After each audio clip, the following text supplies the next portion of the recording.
Gold trusted gold buyers. మీరు తాకట్టు పెట్టిన బంగారాన్ని విడిపించి ఈ రోజు ఉన్న మార్కెట్ ధరకు కొనబడను. ఇప్పుడు ఎంత కథ ఉందో తెలిస్తే ఆ మాట అంటే ఓకే, కథ తెలిసిన వాడు. అదే తెలియకుండా హౌ కెన్ దే ప్రిడిక్ట్?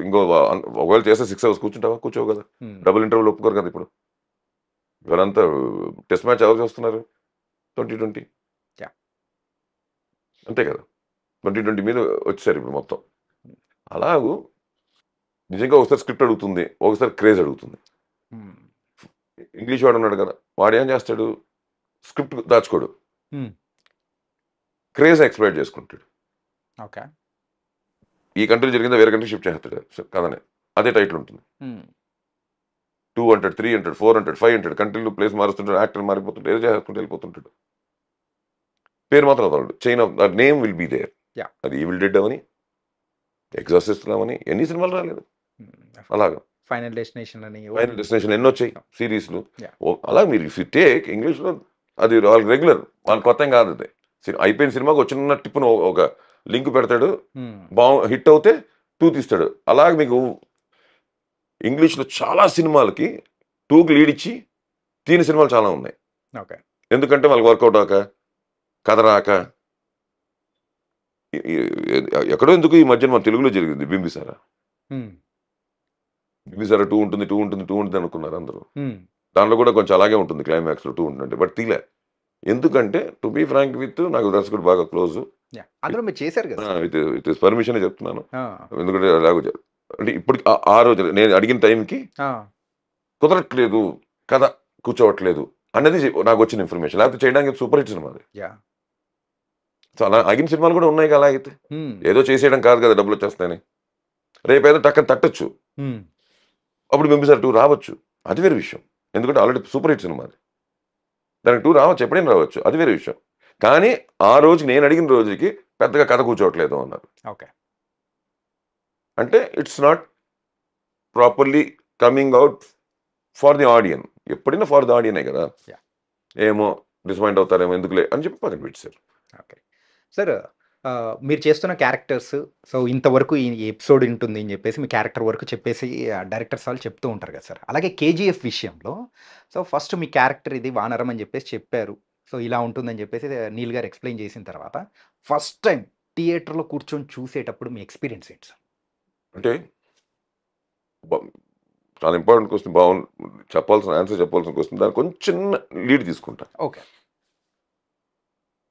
ఏదో హంబాలేకి వెళ్ళి, నేను చెప్పడానికి వెళ్ళాను హంబాలేకి. చెప్పడానికి వెళ్ళినప్పుడు నేను ప్రశాంత్ కలిసి భోజనం చేయడం షేర్ చేసుకుని, నేను 3 గంటలు చెప్పుంటాను ప్రశాంత్ గారు రోజున. సరదాగా ఏదో నా దగ్గర ఉన్నవి ప్రశాంత్ ఊరికి ఇలాగ మాట్లాడుకుంటూ ఉంటే ఆ పాయింట్ చాలా బాగుంది, ఇప్పటికి అడుగుతుంటాడు. ఒక స్క్రిప్ట్ అయితే ఇప్పటికీ అడుగుతుంటాడు, చాలా ఇంట్రెస్టింగ్ స్క్రిప్ట్ అది అని. అలా మాట్లాడమంటే ఈవినింగ్ వరకు ఉన్నాం, కలిసే ఉన్నాం. దాని తర్వాత ఐ వెంట్ బ్యాక్ హోమ్, అయిపోయింది. దాని తర్వాత one day phone call comes. మన రామారావు, మన కైకాల రామారావు, చిన్నబాబుని పిలుస్తాం, సత్యనారాయణ గారు అబ్బాయి, కైకాల సత్యనారాయణ గారు అబ్బాయి. తన హంబాలే వాళ్ళతో ఈస్ టుగెదర్. అండ్ నాకు ఫోన్ చేసి ఇలాగ కేజీఎఫ్ జరుగుతుంది కదా, కేజీఎఫ్లో ఒక ఇంపార్టెంట్ క్యారెక్టర్ ఉంటుంది, డైరెక్టర్ ప్రశాంత్ ఉంటుంది తెలుసు. అయ్యో నాకు తెలియదు. అప్పటిగా స్టార్ట్ అయ్యి ఒక విధంగా చెప్పాలి, దీనిలో వేషం వస్తే ఎలా ఉంటుంది అనుకో ఫీలింగ్ కూడా ఉంది నాకు. ఎందుకంటే ఆల్రెడీ అది జరిగి సెట్ పడిపోవడం, గొడవలు జరుగుతున్నాయి. అంటే అప్పటికే నేను ఒక 4 సినిమాలు చేస్తున్నాను అప్పుడు. ఓకే, ఈ సినిమాలు ఉంటే బాగుంది, గడ్డలు మనకి గడ్డం పెరిగింది కదా. అంటే అప్పుడు నేను గడ్డం కూడా పెంచా. 14లో మొదలెట్టాను, 15, 16 పెరిగిపోయాను గడ్డం. కట్ చేస్తే ఫోన్ వచ్చింది. సరే ఏదో విషయం ఉంటుందిలే, మంచి విషయం ఉంటుందిలే అని చెప్పి తప్పకుండా ఆఫీస్కి వస్తే రావాలి రేపు ఎల్లుండి అని చెప్పి వెళ్ళా. కథ మొత్తం చెప్పాడు. అంటే మొత్తం అంటే నా క్యారెక్టర్ 2 hours చెప్పుంటాడు. ప్లస్ కొన్ని ఎపిసోడ్ కూడా చెప్పాడు నాకు, how it will be, how it is. ఎందుకంటే మధ్య మధ్యలో చాలా ఇంటర్కట్స్ వస్తాయి కదా, అందుకే చెప్పక తప్పదైనా. దానికి ఏంటి, దీనికి ఏంటి, ఎందుకు, ఇవన్నీ చెప్పాడు.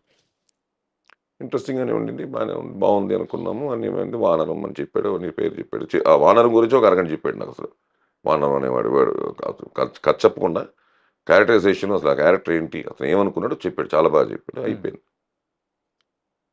అన్నీ చెప్పేసి లాస్ట్లో ఒక మాట అన్నాడు, సార్ మీకు ఇప్పుడు క్యారెక్టర్ ఎక్కించుకోండి, మీరు స్పాట్కి వస్తారు కదా నా లొకేషన్కి, the moment you enter the spot you will feel what I'm saying. నేను మీకు చెప్తున్న క్యారెక్టరైజేషను మీకు ఇప్పుడు ఎక్కకపోవచ్చు, ఇక్కడ మీరు నా లొకేషన్కి వచ్చినప్పుడు ఎక్కుతుంది మీకు అన్నాడు. Okay, that was like a challenging. మనం చిన్న చిన్న మాటలు టక్కన పట్టించుకుంటాం కదా. Yeah. ఏంటిది ఇప్పుడు నాలో కూడా దర్శకుడు ఉన్నాడు, నేను ఎప్పుడు అనలేదు ఆ మాట. ఇతను మాట అన్నాడంటే దీంట్లో ఏదో డెప్త్ ఉంది అనుకుని ఎక్కడో లాక్ అయింది అది. ఓకే.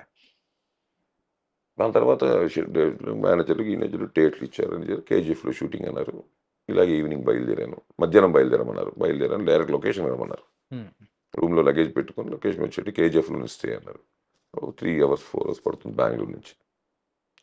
వెళ్ళిపోయాను, రూమ్కి వెళ్ళి ఫ్రెష్ అయ్యి వెళ్దాం పదని చెప్పి స్టాఫ్ బయలుదేరిపోయాను. నేను స్టాఫ్ బయలుదేరి కేజీఎఫ్ సెట్కి వెళ్ళాం. ఎలా ఎంటర్ అవుతుంది అంతకుముందు కేజీఎఫ్ సెట్లో నేను షూటింగ్ కూడా చేస్తున్నాను యాజ్ ఎ డైరెక్టర్. సో నాకు కేజీఎఫ్ సెట్ కొత్త ఏం కాదు, ఆల్రెడీ షూటింగ్ చేస్తున్నాను అక్కడ, క్లైమాక్స్ ఫైట్లన్నీ చేస్తున్నా.